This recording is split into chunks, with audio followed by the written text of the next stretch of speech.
Vale, vamos a pasar a un apartado que le denominamos buenas prácticas. Eh,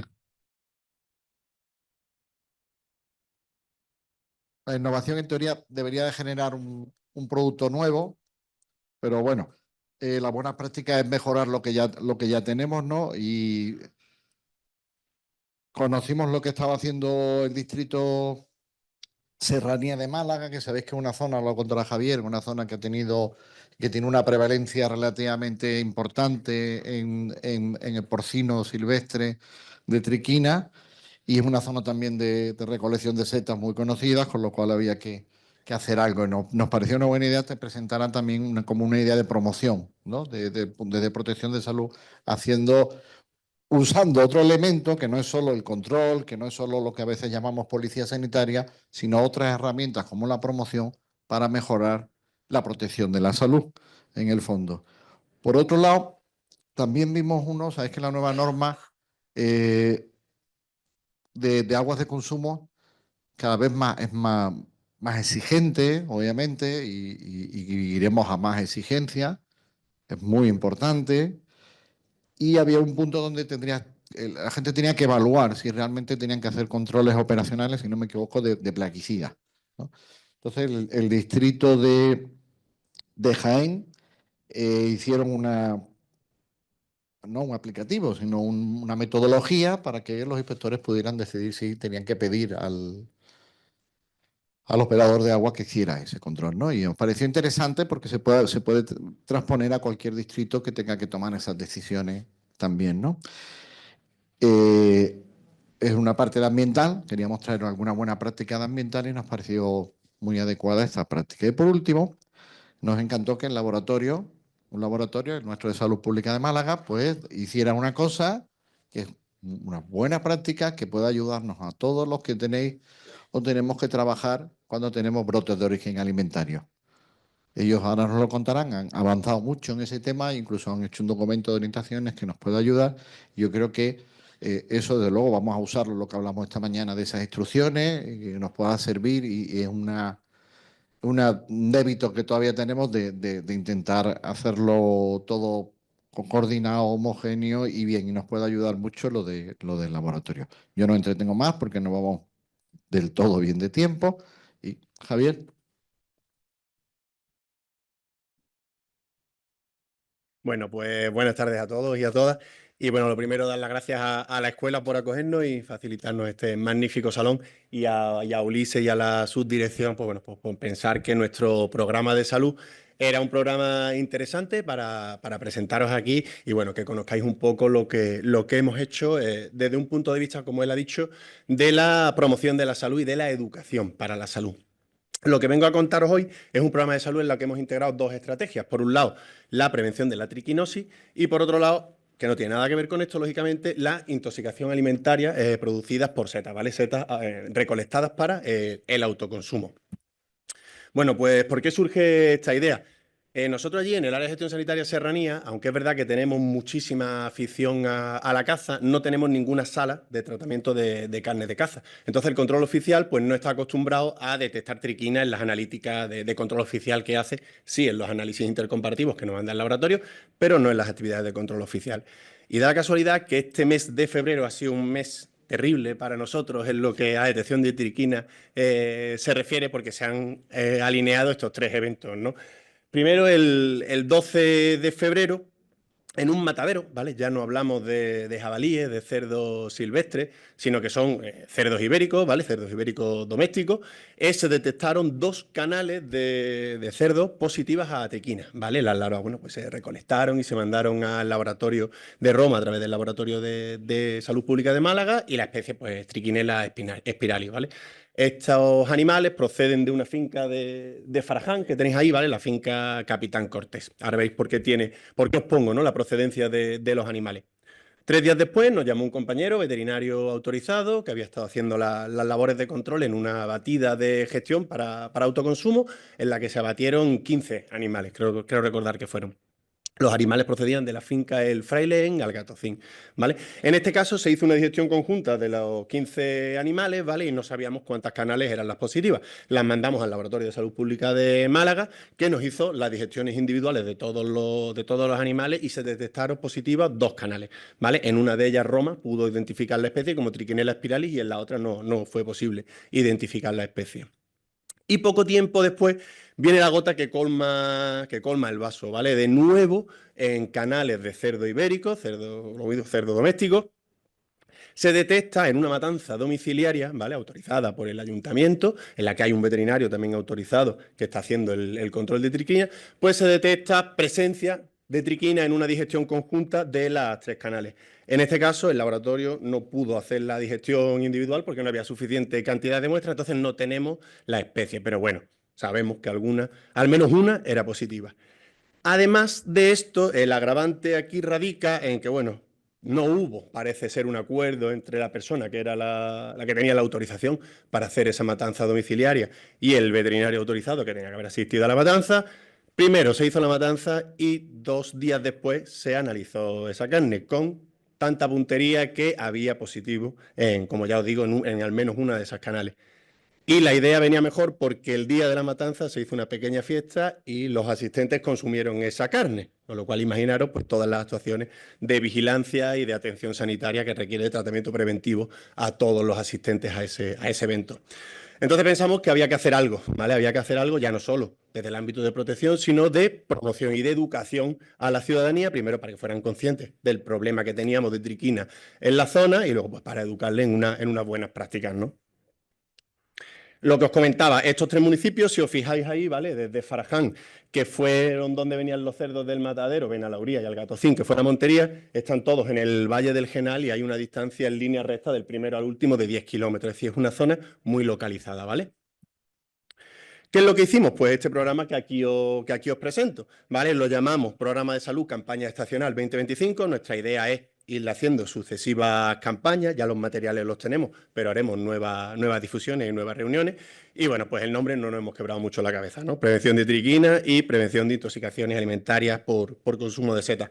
Como ya dice Ulises, nuestra área de gestión, ¿vale? Nuestro entorno es un entorno fundamentalmente rural, son muchos pueblecitos pequeños en contacto íntimo con la naturaleza, ¿vale? Tenemos mucha zona verde, muchos parques naturales y demás, y bueno, pues tanto la práctica cinegética como la afición a la recolección de setas, pues son prácticas muy extendidas.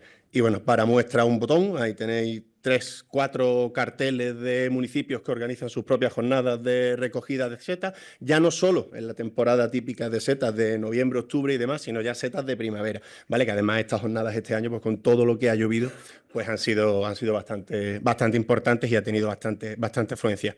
Y como en otros municipios de la provincia y también de Andalucía, pues existe esta fiesta tradicional de la fiesta de la matanza, ¿vale? Lo que da idea del arraigo, ¿no? que tiene estas tradiciones en nuestro entorno. Perdón. ¿Qué objetivos teníamos? Bueno, pues el objetivo general, como no podía ser otro, es sensibilizar a la población en general de las medidas que tiene que adoptar para mantener la seguridad alimentaria y la inocuidad de los alimentos. Específicamente, buscábamos difundir información y recomendaciones acerca de la prevención de la triquinosis, difundir información acerca de la recolección y el autoconsumo de estas setas, ¿vale? Y elaborar un plan de comunicación. La población diana ¿cuál era? Pues la población en general de todo el área de gestión sanitaria, aunque queríamos hacer más hincapié en la población tanto del Valle del Genal, ¿vale? Por estos problemas de triquina que hemos comentado, como el Valle del Guadiaro, que es donde hay mayor afición al tema de la seta, de la micología. ¿Qué metodología hemos planteado? Bueno, pues lo primero y fundamental, como no podía ser de otra manera, era elaborar unos materiales de educación para la salud, ¿vale? Materiales sencillos, materiales que no tuvieran, o sea, amigables, que fueran fáciles de leer y demás, y que dieran la información concreta y contrastada, utilizando fuentes fundamentalmente de AESAM, ¿vale? Que ya está más que consolidada, y que esa la ciudadanía entendiera con facilidad.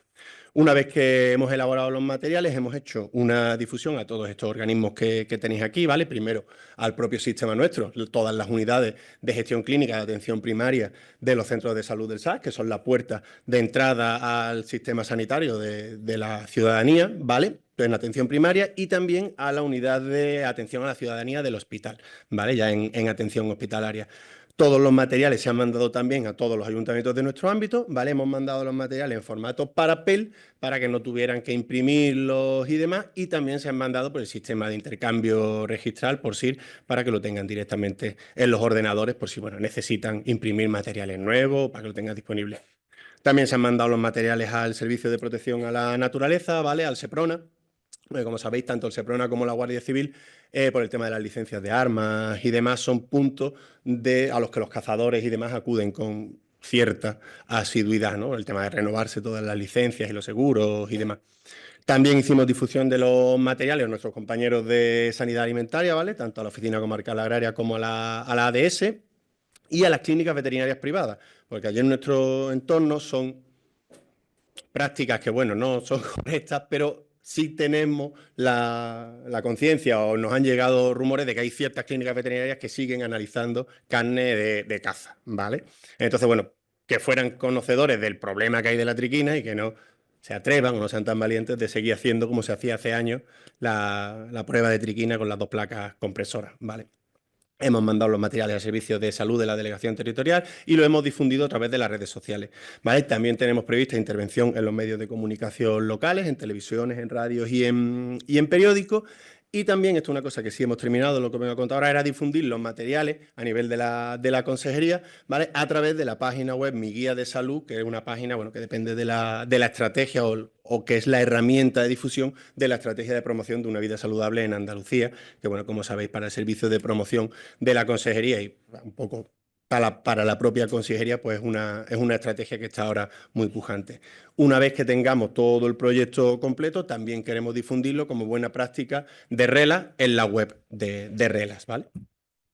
¿Qué recursos humanos contamos y qué recursos materiales? Bueno, requiere realmente poco, sobre todo recursos materiales, recursos humanos propios, nuestros propios profesionales del área de gestión sanitaria y sobre todo los de la unidad de gestión de salud pública, y el personal externo, el personal de los ayuntamientos, para organizar todo el tema de las reuniones y demás presenciales que queremos hacer con ellos. En cuanto a recursos materiales, poco más que sobres, copias, franqueo pagado y poco más de los nuestros, y externo, bueno, pues material divulgativo en gran formato, que sí que hemos tenido que recurrir a imprentas y demás, pendrive, ordenador, proyector, poco más. Este es un poco el cronograma, ¿vale? En marzo, como veis ahí, hemos hecho la revisión bibliográfica y la redacción de los materiales, y hemos comenzado la difusión de forma inmediata, tanto en los meses de marzo como de abril, sobre todo con el tema de la triquinosis, ¿vale? Que es donde detectamos el principal problema. Teníamos previsto hacer secciones en los municipios en el mes de abril, pero todavía no nos ha sido posible. Pero bueno, tenemos todavía un par de meses por delante para hacerlo, y sí o sí queremos hacerla antes del inicio de la siguiente campaña de caza y de recolección de setas. La difusión en las redes sociales sí que la tenemos hecha, la parte de la triquina, una nueva difusión de la triquina, unos indicadores muy sencillitos, que es el número de materiales que hemos diseñado con respecto a los que tenemos planificados. A fecha de hoy solo nos falta el póster de la seta, el número de municipios en los que haremos las sesiones con respecto al total de municipios, y las intervenciones en los medios de comunicación. Bueno, pues ahí veis los que nos hemos previsto, ¿no? 3 intervenciones en radios locales, una en un periódico y una en televisión. Y las publicaciones en todas las redes sociales de la propia unidad de gestión de salud pública y del área de gestión sanitaria, que eso sí lo tenemos ya hecho. Aquí os traigo un poco los materiales para que los veáis. Este es el póster de prevención de la triquinosis, ¿vale? También los dibujos son de producción propia. Hemos huido un poco de las herramientas modernas de inteligencia artificial y demás, y nos hemos guiado un poco por lo tradicional. Y bueno, ahí tenéis, es algo muy sencillo, ¿no? Medidas preventivas frente a la triquinosis, un poco el ciclo y cuáles son los síntomas y qué hacer si sospechas que tienes alguna infección, ¿no? Alguna infestación, perdón. Este es el díptico, que ya sí da más información, ¿vale? Sobre qué es la enfermedad, cómo se transmite, cuál es su ciclo, cuáles son sus síntomas y las medidas preventivas tanto para las personas consumidoras como para el consumo de estos alimentos. Ahí tenéis, bueno, algunos ejemplos de la difusión en las redes propias nuestras, ¿vale? Esto creo recordar que era en Facebook, donde bueno, tenemos entre nuestras propias redes como las del área sanitaria unos 5.000 usuarios o seguidores potenciales que han podido ver esta publicación. Y luego ha sido compartida en la página de Facebook de la Estrategia de Promoción de una Vida Saludable de Andalucía y en otros grupos de salud pública, ¿no? Como este de Facebook, que seguro que muchos de aquí lo conocéis. Desde aquí le doy las gracias a Enrique, porque es verdad que Enrique Jiménez nos comparte prácticamente todo lo que hacemos en esta página. Y bueno, es un escaparate con, también creo que son más de 3.000 o 3.200 miembros en ese grupo que han podido ver estos materiales. Otras redes sociales, Instagram, X, el antiguo Twitter y demás, pues bueno, también está. Esta es la publicación de los materiales en la página web Mi Guía de Salud. Ahí os dejo el código QR para acceder a los materiales, que creo que le quedan 5 días de vida, ¿vale? Porque si no, luego se desactiva. Pero bueno, ahora al final os lo dejo otra vez puesto. De todas maneras, los materiales, si estáis suscritos a la página web Mi Guía de Salud, os llega un correo con las novedades cada día y imagino que os habrá llegado. En cuanto a la formación presencial en los ayuntamientos, esta es la carta que le mandamos a cada uno de los ayuntamientos, como digo, por correo postal y por SIL, en el que además de la campaña, explicarle un poco el por qué lo hacíamos, les invitábamos a solicitarnos estas reuniones presenciales.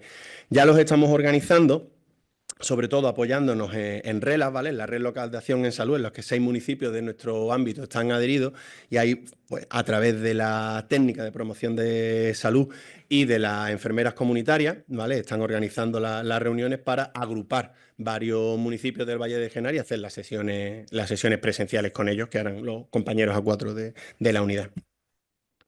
Y bueno, esto es la página web de RELAS, donde al final en ese iconito de buenas prácticas pues colgaremos la campaña una vez que esté completa, para que cualquier municipio adherido a la red pueda descargarse tanto los materiales como la campaña al completo, por si quieren implantarlas en su municipio. Estos son los ejemplos de carta de difusión a otros organismos, no tiene mayor trascendencia. La carta de la comunicación interna a nuestras propias unidades y a los otros organismos. Y en cuanto a la seta, este es el folleto. Este todavía es verdad que no lo hemos mandado al servicio de salud todavía ni a ningún sitio. Estamos en fase de diseño, ya está terminado, pero bueno, nos falta ese otro paso, ¿vale? Y poco más que contar. Muchas gracias. Hola, buenas tardes. Bueno, pues muchas gracias por esta invitación. Vamos a dar nuestra perspectiva sobre el control operacional del agua de consumo humano, que como sabéis es un requisito legal que está generando un poco de confusión o de discrepancia. Un requisito legal según el Real Decreto 3/2023. Este cuadro es del programa nuestro de vigilancia de agua de consumo humano, ¿no? Que establece plaguicidas individuales, la lista autorizada, si la captación está en zona agrícola. Que no ha dicho la mayoría de gestores, mi captación no está en zona agrícola, ¿cómo va a estar mi captación en zona agrícola? Pues bueno, vamos a verlo, ¿no? Porque todo esto es discutible, ¿no? Se supone que tenemos anualmente un listado de plaguicidas autorizados en el territorio. Agricultura no lo pasa cada año, yo eso la verdad que no sé si está actualizado, supongo que sí, ¿no? Que si, que si el AMPA, el glifosato, el AMPA no es la Asociación de Padre y Madre, como sabéis. Entonces todo esto pues nos va aquí nos afecta a la salud humana, ¿no? Entonces nosotros tenemos que estar muy pendientes de este tema. La diferencia entre el control operacional y el anual, los plaguicidas vienen contemplados en el análisis completo. Entonces, por ejemplo, yo aquí tengo un ejemplo de una zona tipo 3. Meto los datos con la estupenda hoja de cálculo de nuestra compañera Macarena Sánchez, que todos conocéis, y si no os lo recomiendo, porque esta tabla mete los datos básicos y te dice todos los controles anuales de análisis, de rutina, de control de grifo. Así que, y me dice la hoja de mi compañera Macarena, pues tiene que hacer 2 completos anuales en el depósito de cabecera y uno en red de distribución. Vale. Agua tratada, control de plaguicidas. Ahora, el control operacional, ¿qué te dice? Esa misma zona de abastecimiento tiene que meterle 12 controles de plaguicidas más. Es decir, ¿cuánto cuesta un análisis de plaguicidas? ¿100, 80 euros, 300? No lo sé. Es un gasto considerable para los gestores. Y están diciendo, ¿cómo? Pues sí, lamento informarle que usted tiene que hacerlo en agua bruta. Además, no le vale el del control anual, que es en agua tratada, sino que este va a ser en agua bruta en la propia captación. Pues 12 controles más. Si fuera una zona de abastecimiento tipo 4, 24 y así sucesivamente. Estamos hablando de un gasto considerable y que es un tema a tener en cuenta, ¿no? ¿Por dónde empezamos? Pues gracias a la auditoría que estamos haciendo este año, que ha hablado Pepe, pues se está mejorando mucho el tema de las coordenadas en SINAC. Vamos por el 93%, en algunos casos ya estamos cercanos al 100% de coordenadas correctas. Hablamos coordenadas correctas con 5 decimales, que eran otra de las instrucciones, ¿no? Pues en SINAC, tan fácil como explotar estos datos, captación, marcamos longitud, latitud, el nombre de la captación, la zona de abastecimiento, los datos básicos, y nos da un estupendo Excel. Este estupendo Excel viene en coordenadas decimales. Entonces aquí tenemos 2 idiomas, decimales que trabajamos con SINAC y con Google principalmente, y después tenemos las UTM, que es nuestro Alvega y el QGIS.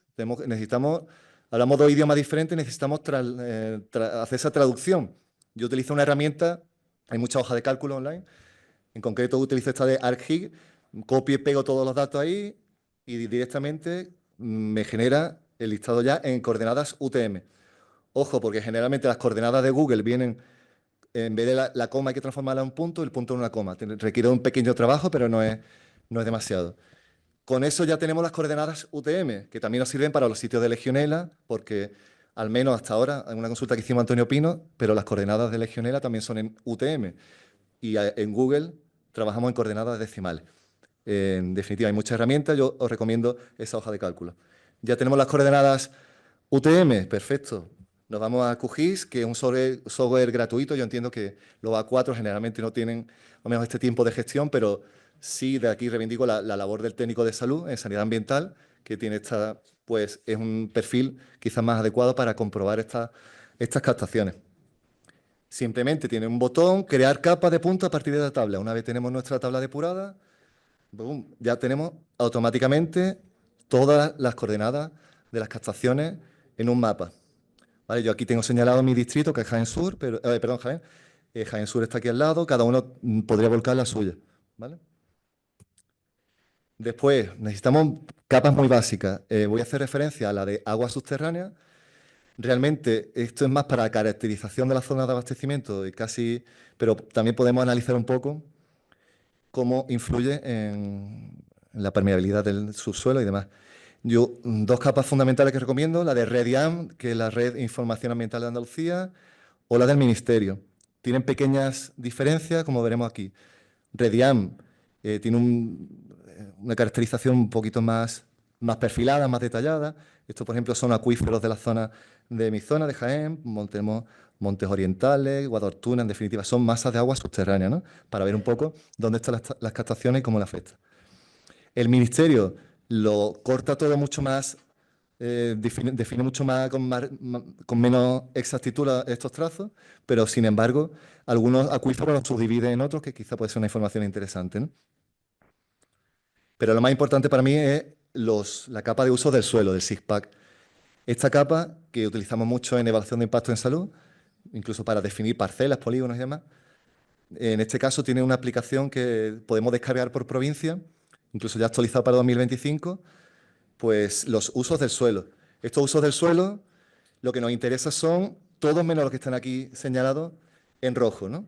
Porque si es cítrico, huerta, en Jaén, ¿qué vamos a tener? Pues obviamente olivo, y de esta capa desmarcamos los que nos afectan. Pastos, que todo eso son zonas naturales, zonas concentradas no incluidas, zonas censuradas, edificaciones, zonas urbanas. Y en definitiva, pues nos da algo como esto, ¿no? Ahí ya tenemos las captaciones con los ríos. ¿Y en Jaén qué vamos a tener? Pues olivos por todos lados, ¿no? Y casi todo nos sale verde. Lo de los colorines hay que personalizarlo. Yo de aquí animo el que se anime a instalar este programa. Por mi parte, me puede contactar y yo le intento dar unas nociones básicas, incluso grabar algún vídeo para instalar esta capa, que es bastante sencillo. Aquí tenemos 2 ejemplos, ¿no? Empezamos ya. ¿Está justo encima de la parcela de olivo? No, pero habrá que analizar la influencia del acuífero, del río que está al lado, la distancia, la profundidad, si es un sondeo, si es un afloramiento, si estamos en periodo de lluvia, si no, y demás. Hay ejemplos mucho más claros. En un embalse, en este del Víbora, pues si el embalse está rodeado de olivos, como es lógico, tenemos que considerarlo como zona agrícola y en control operacional hacer este tipo de análisis. Otro caso claro de lo contrario, pues si aquí añado también curvas de nivel, que son capas que están fácilmente asequibles, pues si es un afloramiento o está en una zona salvaje, entre comillas, y todo, en pendiente, todo el agua procede de una capa que no está en zona agrícola, pues aunque 200 metros más abajo tengamos olivares, podríamos concluir con bastante probabilidad que se podría considerar una zona no agrícola, ¿vale? Después, estos tres casos, ¿no? Pues vemos las masas de agua, son tres captaciones de tres zonas de abastecimiento diferentes, aunque están cerca, cada una pertenece a una zona de abastecimiento. Bueno, dos pertenecen a una zona de abastecimiento, una a otra y otra a otra. Aunque está en el mismo acuífero, pero por el tipo de gestión, al final se divide en una zona de abastecimiento diferente, pero es otro tema de debate, ¿no? En cambio, esta es la misma capa, la del REDIAM, que parece un poquito más exacta, y la del Ministerio corta un poco y a machete, ¿no? Diciendo, pues, ahí mismo. Pues ya está, tenemos las dos. Pero lo que casi que nos importa más, al final, estas son las mismas captaciones, nos importa más el uso del suelo, ¿no? Vemos como claramente las dos de la izquierda son de una urbanización y están en zona claramente forestal, ¿no? Y la tercera, pues podemos fácilmente detectar cómo está en zona de olivar. OV es olivar, ¿no? FY es frutal, etcétera. Ahí tenéis ZU es zona urbana. Pero después hay casos más complicados, ¿no? Que, por ejemplo, estas tres captaciones. Tenemos una que está bastante en lo alto del monte, 100 metros por encima, podemos concluir que no está en zona agrícola. Pero estas dos de abajo, en cambio, eso rojo que se ve es un río. Podemos decir que aunque justo no está encima de un olivar, no está en zona agrícola. Yo, bajo mi punto de vista, si es un sondeo de 100 metros con un río al lado que viene recogiendo todas las aguas de regadío de los olivares de alrededor, por sentido común, diríamos que está en zona agrícola, pero claro, estamos hablando un poco de subjetividad, no hay un criterio muy claro, al final la autoridad sanitaria prevalecerá.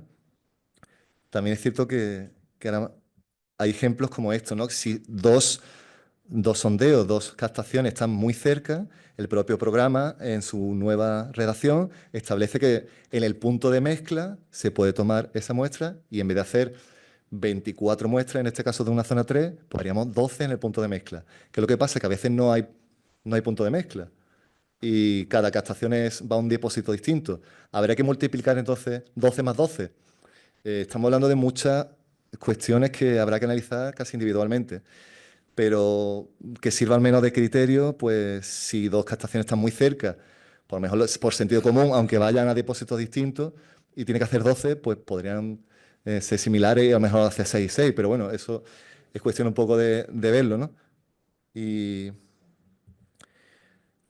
criterios como la profundidad, si no es lo mismo una floración que un sondeo de 300 metros. Hay sondeos que están haciendo, tenemos proyectos de evaluación de impacto de salud de cuánto era, de hasta 700 metros de profundidad, ¿no, Rafa? De 700 metros, es una barbaridad eso. Recogerá agua del acuífero de aquí y el de más allá. Entonces, hay que analizar pues, la profundidad de la captación. Estos son dos ejemplos. Aunque están rodeados de olivares, pero hay dos picos que se ven con las curvas de nivel. Tenemos estos dos picos de zona salvaje, entre comillas. ¿Le afecta o no le afecta la zona agrícola? Pues es discutible. El de la izquierda, mira, aquí la distancia son 66 metros. Uno tiene 66 metros a los olivares y el otro 216. ¿Es suficiente distancia para considerarlo como zona no agrícola? Pues vamos a empezar midiendo plaguicidas, ya veremos después, ¿no? También es cierto que no podemos reducir este parámetro hasta que no esté primero aprobado el plan sanitario del agua y esté al menos 3 años, y después para pedir la reducción creo que tiene que ser 3 años y un 60% de muestra por debajo del 70%, no me acuerdo, pero sabéis que al menos que 4 años van a tener que estar haciendo este tipo de analítica. Pues bueno, sirva al menos de base para que después su plan sanitario del agua pueda definir mejor el riesgo con datos objetivos y empíricos, ¿no? Y, y ya está, poco más. Así que muchas gracias, ¿eh?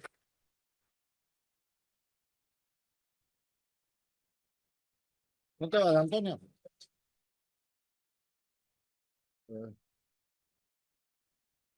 Pues tu diploma. Sí, gracias. Oye, Pepe, ya hemos cogido nota, ¿no? Macarena y la gente de aquí. Estas son las cosas que digo que cuando alguien hace algo en un sitio que además me ha encantado porque has hablado de técnico de salud ambiental, con un trabajo importantísimo, y lo has mezclado con evaluación de impacto en salud. Todo lo que yo aplico en impacto en salud, ahora lo estoy aplicando en un tema de... Eso lo aprendió de la gente de ahí. Por eso, que me parece perfecto, lo que vamos a cogerte nota para pedíroslo y verlo y difundirlo, porque yo creo que las buenas prácticas hay que difundirlas y si funcionan, usarlo todo. Bueno, vamos ya terminando, no por ser la última, la menos, me parece súper interesante. El diploma después, primero tienes que hablar, ¿no? Tenemos a Clara del laboratorio que nos lo va a explicar lo que ellos han hecho.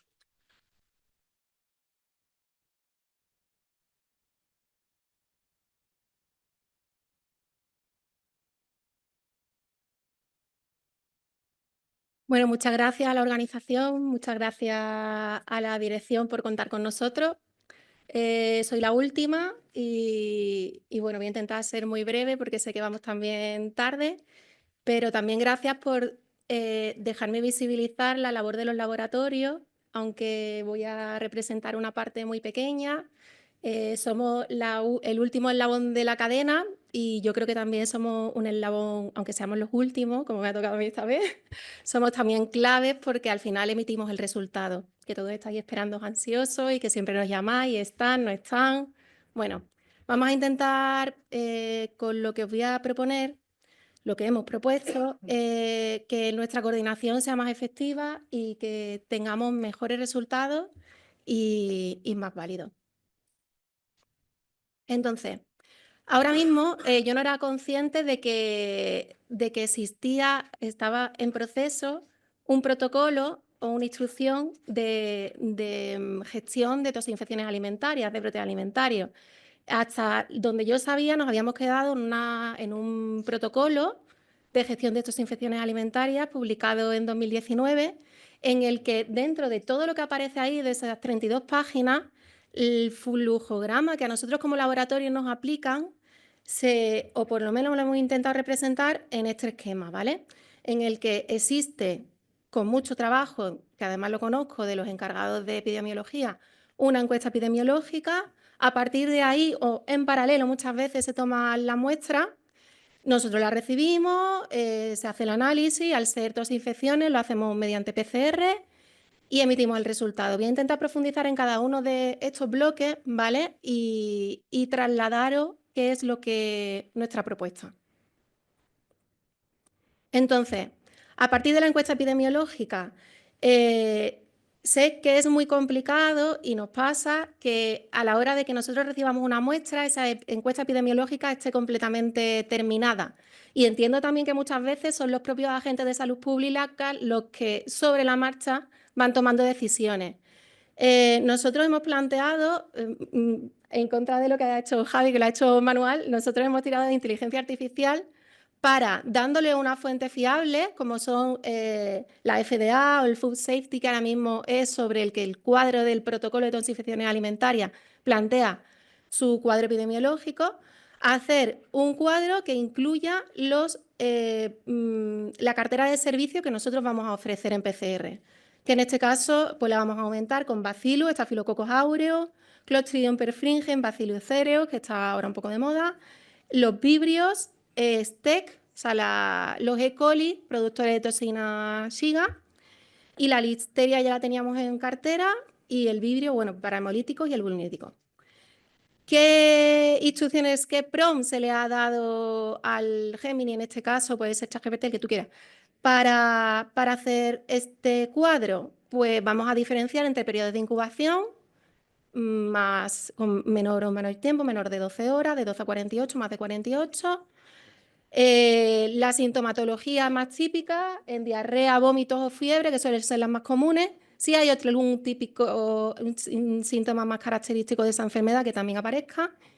Y, no menos importante para nosotros, las matrices, porque hay muchas veces que cuadran los tiempos de incubación, cuadran la sintomatología, pero llega una matriz en la que el posible agente causal no puede crecer y nos llega y lo tenemos. Y lo tenemos que desarrollar, y lo tenemos que procesar. Pero, claro, complicado. Entonces, nosotros hemos hecho esta propuesta de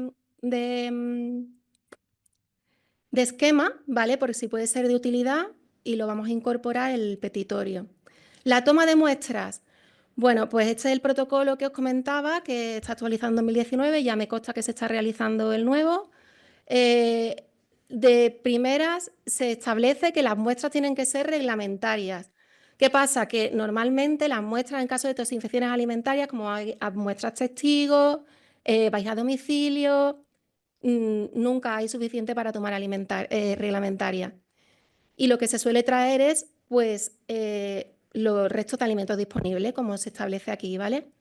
Hay que tener en cuenta también que también nos encorsetamos con la reglamentaria, porque si viene la reglamentaria solo podemos hacer técnicas que tengamos acreditadas por ENAC. En el caso de nuestro laboratorio es salmonela y dentro muy poco listeria. Este creo que es el punto más importante, la coordinación con el laboratorio. En el momento que se toma una muestra y tenéis intención de enviárnosla, lo ideal es que nos llaméis y que nos preguntéis, ¿hoy están disponibles? ¿Estáis disponibles para hacerla? ¿Qué cantidades necesitáis? ¿Qué tiempos? ¿Os viene bien que la mandemos mañana, pasado, etcétera, etcétera? Para cada parámetro de los que he dicho antes necesitamos una cantidad mínima de 25 gramos para cada parámetro. O sea, con 25 gramos no podemos hacer todos los parámetros. ¿Por qué? Porque cada parámetro, por ejemplo, si queremos hacer Clostridium, tenemos que incubarlo, que meterlo en un medio de enriquecimiento que tiene unos tiempos diferentes y unos caldos de nutrición diferentes al que necesitaríamos con salmonela. Con lo cual tenemos que meter 25 en Clostridium, 25 en salmonela, 25 en listeria. Tiene que ser mínimo 25 gramos por parámetro. Sé que es complicado, pero eso también obliga a que tengáis que decidir en base a lo que hemos hablado antes, y sé que normalmente el resultado de la encuesta epidemiológica viene después, pero tenéis que discernir en base a los conocimientos que tenéis, la muestra y lo que sea más indicativo, cuáles de los parámetros son prioritarios para vosotros. ¿De acuerdo? Entonces, nosotros, por ejemplo, en nuestro petitorio, la propuesta ha sido incorporar este anexo en el que volvemos a recordar que cada parámetro necesita 25 gramos de muestra matriz y hacemos un poco de reflexión para que por lo menos rellenéis si habéis verificado que la matriz incluye esos 25 gramos de parámetros, que las matrices son las habituales para ese tipo de patógenos. O sea, que no podéis traer una tortilla de patatas para... Bueno, no la podéis traer para verificar, para que hagamos una investigación en Vibrio, porque por mucho que sea la única muestra que quede ahí, posiblemente estemos desperdiciando recursos. Y si hemos tenido en cuenta el informe preliminar epidemiológico. En el caso que tengamos suerte y que sea que sí, tachar que sí, y si veis que no, que quede reflejado en principio el motivo. ¿De acuerdo? Evidentemente, indicamos que esto es un documento informativo, esto no está instruccionado en ningún sitio y, por supuesto, prevalecerá la normativa y las instrucciones. Vuelvo a insistir en lo de la coordinación. Las temporadas en las que tenemos más brotes de toxinfección alimentaria suelen ser los veranos. En veranos hacemos toda la costa de playas de Cádiz y Málaga. Es un poco complicado cuando estamos en medio de microbiología de playas, en el que estamos procesando 150 muestras a la vez, que llegue una bolsa, que como yo le digo muchas veces, esto es un OVNI, un objeto no identificado, en el que tienes que ponerte a leer de dónde viene, cómo viene, quién lo trae, a causa de qué. Pues si esa información se puede adelantar 12 horas antes, la verdad que a nivel de coordinación nos facilita mucho la vida. En el propio protocolo que os mencioné antes, existe además esa frase: es conveniente avisar al Laboratorio de Salud Pública lo antes posible de la existencia del brote, de la sospecha diagnóstica, cuidado con el diagnóstico, que encima aparece como os he dicho, aparece un cuadro ya en el protocolo en el que me baso, y el tipo de muestras que se van a tomar o que se han tomado. La mayoría de las veces nos avisáis y todavía no se han tomado las muestras, pero es suficiente, ¿vale?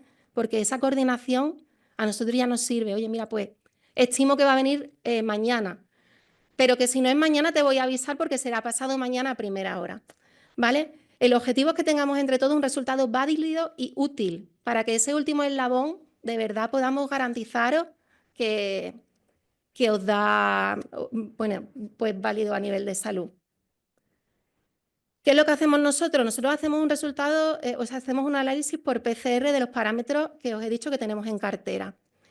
¿En qué se basa la PCR? No voy a dar ahora una clase de biología molecular porque, para empezar, tampoco soy experta en ello y porque creo que vamos regulinchi. Pero a grandes rasgos lo que hacemos es una amplificación de un fragmento de ADN que nosotros sabemos que tenemos, que tiene nuestro patógeno, y lo multiplicamos en cadena. Entonces, por ejemplo, en el STEC, en la toxina coli, la toxina Shiga del E. coli, lo que buscamos es ese fragmento genético que codifica una toxina potencialmente de alto riesgo, y hacemos con una TAS polimerasa, bueno, es que esto tiene, que se produzcan muchas copias. Cada vez que se hace una copia, como cada copia va enganchada a un fluoróforo, nuestra máquina, nuestro termociclador, después eso va a leerlo y va a hacer indirectamente, nos va a dar una lectura de si hay o no hay, ¿vale? Pero que lo que vamos buscando es material genético, y voy a insistir en eso. Nuestros métodos son métodos todos ya validados. Compramos kits de casas comerciales. Bueno, esta es nuestra cartera. Cada enriquecimiento es diferente. Hay algunos que sí que son compatibles, pero la mayoría no. Y si son compatibles, las temperaturas de incubación en las que nosotros metemos las matrices, bueno, las muestras que vosotros nos mandáis, y las incubamos, son distintas en tiempos y temperaturas. ¿Qué pasa? Que nosotros no podemos alterar los kits, no podemos, el resultado que nos avala una casa comercial, nosotros, al no ser un laboratorio de investigación, porque hay veces que nos dicen, bueno, a lo mejor con 4 gramos podéis hacerlo. Vale, pero nosotros no podemos garantizar ese resultado, no hay nada que nos lo avale, porque nuestro kit dice que necesita X gramos, X tiempo de temperatura, X tiempo de ese X caldo de enriquecimiento, y si no es así, nuestro resultado no es válido ni es fiable. Entonces, eso es el porqué, que muchas veces entiendo que, bueno, porque, bueno, no sé, por poder se puede, pero no debemos alterar, o sea, no podemos dar un resultado que nadie nos avala, estamos encorsetados en eso. Entonces, nosotros los resultados que damos son cualitativos. Es verdad que hay PCRs cuantitativas y que más adelante se podrá plantificar, hacer estándares de cuantificación y dar unos resultados cuantitativos. ¿Por qué lo damos cualitativos? Porque al final, nosotros, al detectar material genético o no, lo que decimos es que si hay o no hay, pero después no deja de ser un simple screening, o sea, es un filtro, porque todo el resultado que nosotros demos bajo PCR tiene que estar confirmado de si crece o no crece. Porque ese patógeno puede haber pasado por cualquier proceso, tanto térmico, de inhibición, etcétera, que una vez que lo pases a placa, lo que es a microbiología clásica, no crece. Y si no crece en placa, no te ha crecido en el alimento tampoco. Con lo cual, que tengamos claro que en las infecciones alimentarias nosotros vamos a dar un resultado cualitativo, que es un screening y que es presencia, detección o no detección de material genético que hay que confirmar. ¿De acuerdo? El resultado termina en esa confirmación. En el caso del laboratorio de Málaga, confirmamos para aquellos patógenos que tenemos en nuestro alcance, que tenemos validados por la entidad acreditadora. El resto de patógenos que nosotros no tenemos en alcance, tendremos que coordinarnos con otros laboratorios que sí lo tienen para realizar esas confirmaciones. Y nada, ya para terminar, algunos casos de ejemplos de cosas que nos suelen pasar y que es una pena, porque al final no podemos continuar con la técnica, tenemos que volver atrás porque no podemos realizar los ensayos y bueno, se dan con cierta frecuencia, que tengamos que rechazar por falta de hermeticidad de las muestras. Hay muchas muestras que nos vienen mezcladas y al no poder nosotros identificar cuáles son las subunidades, pues tenemos que rechazarlas y volver atrás. O habrá pasado alguna vez, si no directamente los que os conozco con vosotros, de los que aplicáis a Málaga, pues eso, tened cuidado también o lo solemos recordar para que no haya después desperdicio, pero el típico caso de, no, es que tenía un bote de ensalada de 3 kilos, este fue de hace poco, y bueno, mostreado en 5 botes individuales, pues al final si lo estás sacando de un bote de 3 kilos, haya una reglamentaria, ¿no? Y si es posible, pues adelante. Y después el típico caso de las muestras los viernes. ¿Quién se queda con las muestras? ¿Quién no se queda con las muestras? ¿Se congela? ¿No se congela? En principio todo lo que podáis mandarle a la laboratorio. Yo hablo ahora mismo como laboratorio de Málaga, ya, pero bueno, que son cosas que se pueden poner sobre la mesa y en el caso que otros laboratorios también pues quieran trasladarlo, que aprovechen la oportunidad. Nosotros en general, si nos la pueden mandar, nos la mandamos, nosotros ya las custodiamos y las realizamos en cuanto sea posible, si no empezamos el ensayo en ese mismo momento, por lo que os he dicho, porque tiene un periodo de enriquecimiento previo y hasta el lunes siguiente, porque nosotros no estamos de alerta, no podríamos procesarla. Si no, pues se queda en los distritos normalmente en refrigerado, por favor no congeléis. Y si hay alguna duda, muchas gracias.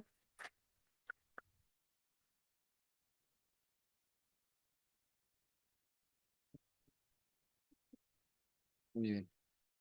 Bueno, muchas gracias, Clara. Habéis visto varias cosas, ¿no? De estas del protocolo de vigilancia, para lo que trabaja lo de vigilancia.